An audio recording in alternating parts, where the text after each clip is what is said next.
This is Fresh Air. I'm Terry Gross. My guest, Adrien Brody, won this year's Academy Award for Best Actor for his performance in The Pianist. It was based on the true story of Wladyslaw Szpilman, a Jewish pianist in Warsaw who survived the Holocaust by hiding from the Nazis. Brody has also been featured in Spike Lee's film Summer of Sam, Barry Levinson's Liberty Heights, Ken Loach's Bread and Roses, and he starred in the independent film Restaurant. Now he's starring in the independent film Dummy, which was actually shot before The Pianist. He plays a young man who is unemployed, still living with his parents and sister in the suburbs. His fantasy is to become a ventriloquist, so even though his family mocks him, he buys a dummy and starts teaching himself how to throw his voice. He expresses himself more freely through his dummy than he can on his own. Here's a scene in which he's talking with his dummy. The dummy has been criticizing him for being a loser and not having any friends. I guess I didn't really have that many friends in high school. I didn't really have any. What about Thangora? Yeah, I guess we were friends. You know, she didn't have many friends either. Go figure. Kind of stayed close even when I went off to college. You went to college? Yeah. Went to community college for 2 years. Ooh, a regular Einstein. Damn, I stopped going because I didn't really like it. You failed out of community college. You are a moron. Well, I didn't fail. I just needed to work at my own speed. Oh, so you're slow. No. Look, the thing I don't understand is, you always knew you wanted to be a ventriloquist. Why'd you wait so long to do it? Well, I just think people need to go at their own pace, and there were other things that I had to do. Well, I got news for you, Duddy. You're almost 30 years old. You quit your job to die a doll. You failed out of community college. And you live at home with your parents. You are a loser. I asked Adrien Brody how he learned ventriloquism for the film. Well, I think, when you're doing independent movies, and most movies, you rarely have enough time to prepare. And I was coming off another film and going right into another one right after this, and I had about 2 weeks to learn how to become a ventriloquist. Fortunately, the character was a mediocre ventriloquist, and so I was perfect. And so I basically lived with this dummy and slept with the dummy, which You slept with the dummy? Everyone thought I was a little strange. Why did you need to sleep with the dummy? Well, it had to become a part of me in a sense. It had to become someone I was very comfortable with. And I basically took him with me and incorporated him in my daily activities and would watch programs on TV. I remember researching it and watching all this old footage of ventriloquists and Edgar Bergman, and I would be watching programs and commenting on their routine and discussing it with my dummy. And my mom would come over and visit, and I'd be laying in bed with a wooden creature. So, a little wooden boy. Wait till the tabloids hear about strange, this. Yes, I'm sure they'll have a field day. So you had to develop a voice for your dummy. Right. Who taught you how to do it? Well, I worked with a coach who is an actual ventriloquist who built the dummy. We had one custom built for me, and they have ventriloquist tapes that you can actually purchase and work at home, and you basically practice the alphabet, and certain letters are harder to pronounce than others, and you just it's all about practice. So what letters are hard to pronounce with your lips closed? B's, as in boy, because and W's, because I was going to say certain words. Certain words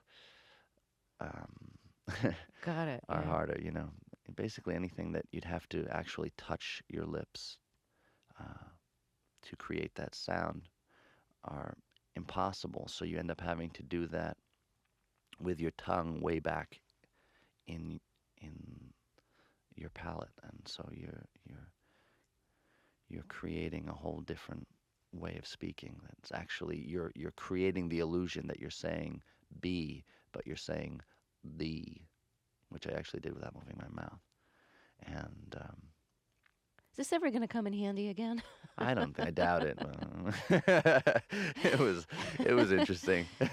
You know, the wonderful thing about acting is that you experience all these things that you would never come across in real life, and that may have a purpose at some point or may not. I mean, I used to be fascinated with magic as a young man and as a boy, and you kind of came across ventriloquists and the magic on the road, so to speak. Now, you used to perform magic as a kid. I think you used to call yourself the Amazing Adrien. Yes. That's correct. Was there supposed to be any irony in that title? Yes, absolutely. Good. Yeah. What was your act like Obviously, when you were I mean, 12? believe me, I was 11 or 12, and Yeah. you know, I would do children's parties. I mean, first of all, I had a fascination with magic. I think partially because you could pull the wool over adults, and you know, I think it was my introduction to acting in a sense, because when you purchase an actual magic trick, they give you a basic outline of a patter, and that's your routine, and then it's up to you to embellish upon that. And what I did was I would learn a trick and then run with it and create a whole story to go with it, and that's what it's about. I didn't realize that when you buy a magic trick, they give you patter with it. They'll give you an outline. You know, they'll say, I was at a bar the other day, and I came across this guy, and he handed me this coin, and he asked me so and so and this, and as an 11-year-old kid, you couldn't say I was at a bar the other day, so you'd say I Right. was online at the lunchroom, and I found this quarter on the floor, and I realized that if I focused hard enough, that I could actually, by using my powers, I could bend, whatever it was, and that's how it goes. And my favorite trick I used to do was breaking a pencil with a dollar bill, because as long as there was a pencil in the room and a dollar bill, I could do a magic trick, and it was fun. Adrien Brody is my guest. He's starring in the new movie Dummy. He won the Best Actor Oscar for his performance in The Pianist. How did Roman Polanski choose you for The Pianist? Was he familiar with your work? I'm not sure how familiar he was. He knew of my work, but his casting director thought that I would be a good person to meet, and I was actually in Paris shooting Affair of the Necklace, and we sat down for coffee, and the only information that I had was that Roman was going to be doing this new film about a pianist who survives in Nazi-occupied Poland. And we sat down and we spoke and had a lovely time, and we met again, and he got a script to me, and we discussed it, and it was an incredibly challenging role, and even on the page it was challenging, but impossible to understand what an ordeal it would be to, Oh, sure. Look, Yeah. I have trouble watching Holocaust movies because you know what the characters are in for, and you know how horrible it's going to be, and in some ways you want to protect yourself from even living through it as a viewer watching a movie. Right. So even living through it as an actor, must be pretty rough. Well, there was a huge responsibility, I felt, because how does a young man from Queens who has not really experienced hunger on that level, who has not suffered on a real level like that, truthfully portray these things and these emotions? And there are so many people who have experienced this firsthand, and whose families have, whose lives have been permanently changed by these events, and it was also such a personal story for Roman, who had lived through these experiences himself. How did you answer that question that you just posed? How does, like, a young man from Queens who's never experienced anything close to that level of suffering, how do you convey in an honest way that experience? Well, Roman helped me suffer. That was one thing. But I basically, before I left to do the movie, I basically, when I started the film, I understood that I had to experience a few key things and understand them well. One is loss, Mm-hmm. and loss of comfort, and loss of safety, and hunger. And so before I left, I gave up my apartment. I had a place in New York. Gave up my apartment, put whatever I had in storage, sold a bunch of things, sold my car, disconnected my phones, got rid of my cell phone, and I left. And I went to Europe for about 7 months with a few bags and my own keyboard. And when I got there, I had to do a crash diet because we shot in reverse chronology, and I had to lose a lot of weight because there was a physical transformation that was necessary, which also gave me a greater connection, not only to the understanding hunger, which made me understand the sense of emptiness and loss that I wouldn't have known, but I was practicing piano for 4 hours a day at that time, and interestingly enough, the piano playing was a perfect distraction from the hunger, which allowed me to identify with the music in a way that I had never really grasped before. And I should also say that Roman, when I say that, Roman made it tough, he did make it tough in a sense, but he toughened me up in a way, because he wouldn't tolerate any kind of what he would call as Hollywood actor behavior, which would, essentially be asking for something like a piece of bread. That was intolerable. But he reminded me, of what is important, and I admire him tremendously. My guest is Adrien Brody. He's starring in the new film Dummy. He won this year's Best Actor Oscar for his performance in The Pianist as the pianist Wladyslaw Szpilman, who survived the Holocaust by hiding from the Nazis, nearly starving to death. How much weight did you lose? I mean, you were already pretty thin by anybody's standards. I lost 30 pounds. I'm 6'1". I went to 130. Wow. Okay. So that's a lot. Did you ever ask yourself when you were making the movie, like, am I ruining my body? Am I breaking my body? Am I doing, like, irreparable harm for a role? Yeah, it frightened me afterwards. It kind of became. I have a really strong willpower, and it's something that I am proud of, and it was kind of like an experiment that I was having with myself to see how thin I could get, which was the plan. It wasn't like, okay, 130 is a safe weight. It was like I really couldn't get below that, and it may have fluctuated below that or above that here and there, but I pretty much stayed at that weight for the time that I needed to stay there, and then I would gradually increase it, because we would have to slowly shoot in reverse chronology, and he would slowly get thinner, so I would slowly gain weight, and then I had to gain a lot of weight at towards the end, and that was, yeah, it had an effect on me. But What's the point of shooting in reverse chronology, of shooting the end of the movie first?